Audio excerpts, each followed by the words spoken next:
After extended stays in Da Nang, Nha Trang, and Ho Chi Minh City, we finally have an answer. Which city in Vietnam gives American retirees the best lifestyle for the money? So stick around to the end of this video and we'll reveal which city gives you the best bang for your buck as far as comfort and cost. Hi, we are Sean and Tina. We retired early, sold almost everything, and now traveling the world full time.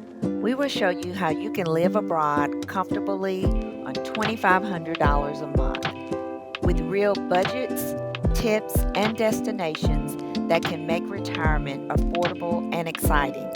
So, hit that subscribe button and see how you can retire sooner, travel longer, and live more.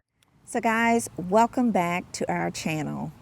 If you are joining us for the first time, we want to welcome you, and also a big thank you to our current subscribers who are watching us today. First off, I want to start off by thanking Dan, who sent us a big super thanks.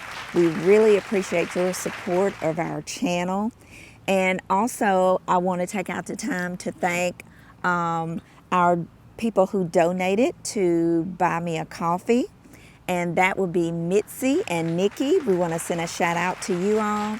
Also William Fleury and Emily and Crystal. We really appreciate the donations that you give to us, and we do our best to give that back to community by supporting local businesses in the communities that we visit. So thank you guys so much.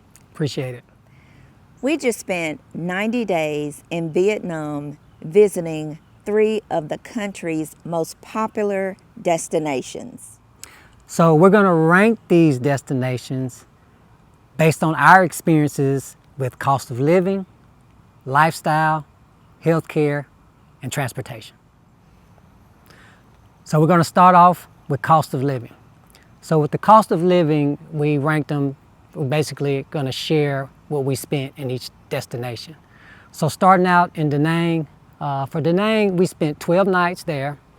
Our total cost of living was $705.22. And that was primarily, we reduced that cost because we were able to take advantage of our member status with IHG. And so we stayed in an IHG property using points that we had accumulated over the time prior to us visiting. So that was why that cost was a little bit lower, right? The second destination was Nha Trang.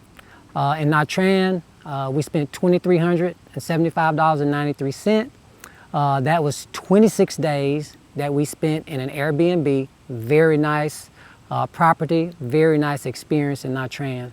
And then finally, Ho Chi Minh City. In Ho Chi Minh, we spent $1,583.84.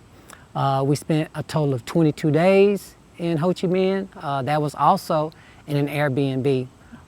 So the 3 locations, 1 hotel and then 2 Airbnb properties, and then those cost of livings kind of help us determine which one we felt like was going to be the best city. So those are our ratings for the cost of living. So our key takeaway for cost of living is all 3 destinations allowed us to be under our $2,500 a month budget. So the second thing we want to talk about is lifestyle. And the first one on our list is Da Nang, Vietnam. Yep. And like we said before, this was a very nice city. It was walkable, had a very relaxed pace. The beach, very good beach access. We could walk right out of our hotel down to the beach. It wasn't very far for us. And also this city has a growing expat community.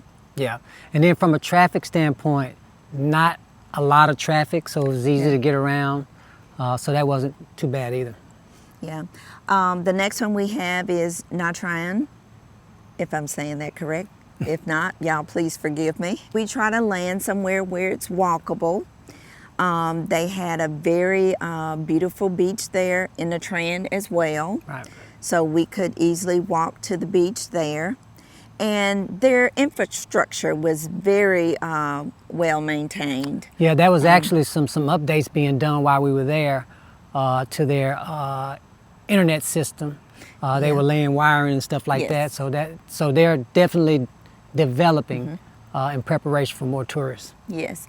Also, they have affordable health care. And also, we noticed in Nha Trang is that during the time that we went, Which was June, I think. No, July. July. Yeah.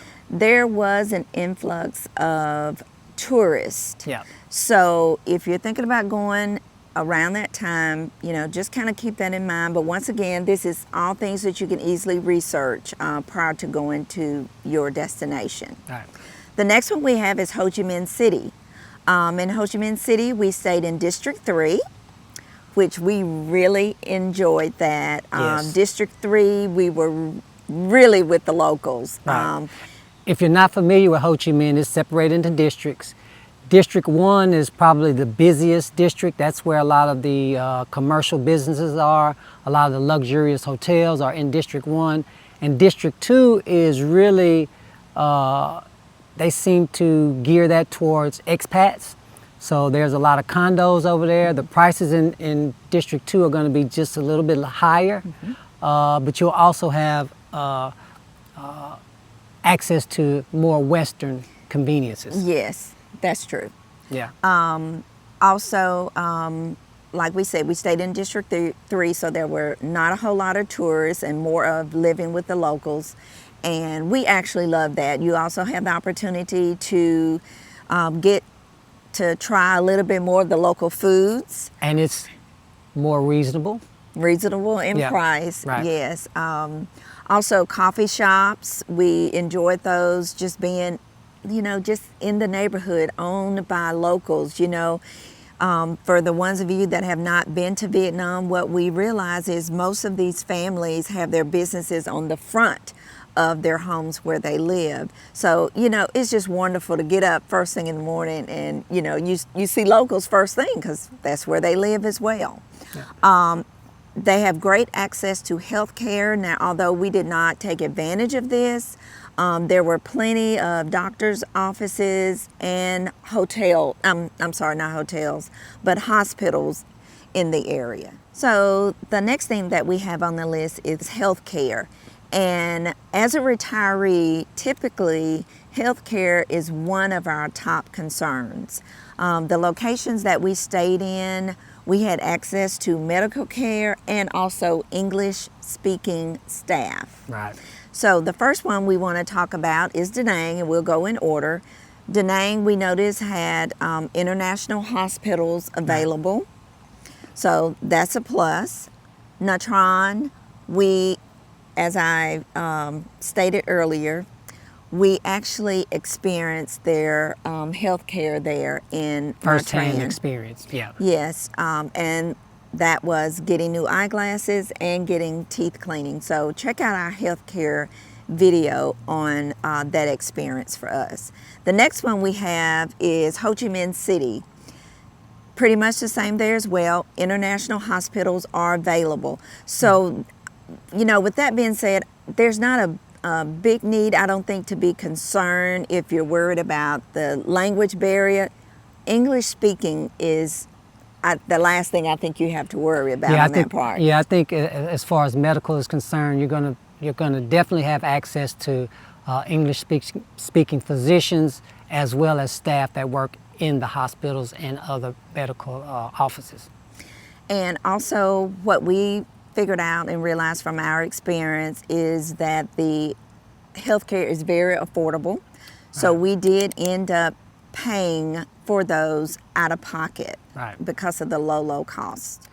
So the last item on our list is going to be transportation. I'm kind of lump all of them together because for the most part, transportation is a non-issue. First of all, in all three destinations, Da Nang, Nha Trang, and Ho Chi Minh, access to Grab, which is their version of ride share or what we would call Uber, very economical, very easy to get around the city. Definitely the way to go in any of those locations. In fact, in all three locations, we caught Grab from the airport to our accommodations. So Grab is going to be across the board probably one of your best options. Now, when it comes to public buses, I think I would give Ho Chi Minh the leg up on that. They have a bus system that's throughout the entire city. It's very easy to catch the bus. Very affordable. Right, and I was able to use Google Maps to know where to go for the bus stop, what time the buses ran, and the costs associated with catching the bus. So I would say from a bus standpoint, I don't remember seeing any buses, public buses in Da Nang. I'm sure they have them, but in the area we were in, we didn't really see them. Yeah, not as noticeable Right. as it was in Ho Chi Minh. As well as Nha Trang. I did not see buses, although I'm pretty sure they had them. And then where Ho Chi Minh probably is one step above the other three is they have a metro train system. The system is brand new. It's coming online in phases. I think in District 2, which I mentioned earlier, where there are a lot of expats, there's a direct line from the metro system from District 2 into District 1. So for those of you who are interested in public transportation, maybe an upgrade, so to speak, of transportation, then Ho Chi Minh would probably get the nod because of the metro system. So, Sean, if you had to choose one city in Vietnam on a retiree budget, based on your experience being from the U.S., what would you choose? Which city? Before I give my answer, I will say this. All three locations, we had a great time in all of them. Each has something slightly different to offer, which we appreciated. But if it was me, based on my experiences, I would choose Ho Chi Minh City. It's just for the cost of living and the access to amenities, transportation, Yeah, the variety definitely. of food, the free activities throughout the city. I would have to give Ho Chi Minh City the nod. And guys, this is just based on our experience. You know, we're not saying we won't go back to the other cities or visit new cities, but this is just to kind of give you an idea of our experience being in Vietnam. Right. Which city would be best for the different types of people? That's right. So, Da Nang, for Da Nang, I would say this is going to be, it's going to be a little slower pace. It is walkable, so that's going to be, you know, convenient for everyone. It has a beach, so those of you who are interested in being in a beach Very nice town, beach. this would be a good location for you. As far as population, it's got about 1.3 million people, so from a population standpoint, it's a little bit larger. So that's kind of what I would recommend for those interested in that type of lifestyle. That's what you could expect out of Da Nang. Nha Trang. So Nha Trang, of the three cities we visited, it's the smaller of the three. I think it's got a little less than 400,000 people, so you're not going to have as many people to deal with. Therefore, there's not going to be as much traffic. It also has a beach, so those It of you who are does. interested in beaches but don't want the 1.3 million people, maybe Nha Trang is your destination. And then finally, Ho Chi Ho Chi Minh. Minh City. I think Ho Chi Minh City has about 9 million people. So that'll tell you what you're going to be in for when it comes to traffic Yeah. and people. But also, with that 9.3 million, it brings a lot more access to a large variety of things that you can experience from a standpoint of lifestyle, culture, and food. So, which city would fit your retirement lifestyle? Let us know in the comments, you know, what city based on our experiences you think might appeal to you. And for our viewers that have already been to Vietnam, maybe you can share your experience and what your favorite city is. I think some of our other viewers who have not visited Vietnam could benefit from that information. And guys, If you enjoyed this video and enjoyed the information that you heard today, please don't forget, hit the like button and subscribe to our channel so you can be notified when our next video come out. And guys, we really appreciate you being here, and thanks for watching. We'll see you in the next one.